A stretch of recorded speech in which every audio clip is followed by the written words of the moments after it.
সালমান শাহ ভাই ৩০ বছর পরে তার মৃত্যুর আসল রহস্যটা বেরিয়ে আইছে।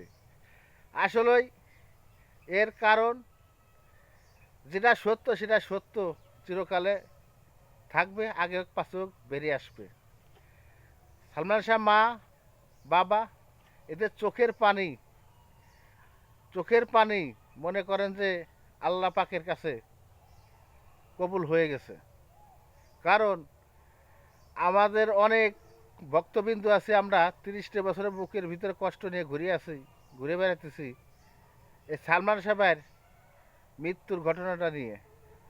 কি করে একজন মানুষ ১০ লাখ ৫ লাখ ১২ লাখ টাকা একটা ছবি বানাইতো সে ৩০ বছর আগে, কি করে সে আত্মহত্যা করে?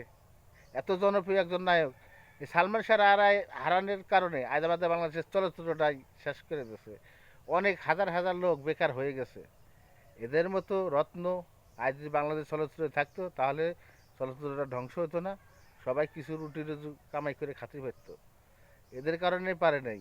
আর যারা এই সালমান শাহর সাথে জড়িত মৃত্যুর জন্য, এদের সঠিক বিচার হবে ইনশাআল্লাহ। বেরিয়ে আইছে আসল রহস্য, সঠিক বিচার হবে। আর যারা এই ঘটাইছে এদের বিচার ১০০-র মধ্যে ১০০ করতেই হবে। আমরা সবাই সালমান শাহের জন্য দোয়া করি, সালমান শাহ সঠিক বিচার হোক। আসসালাম।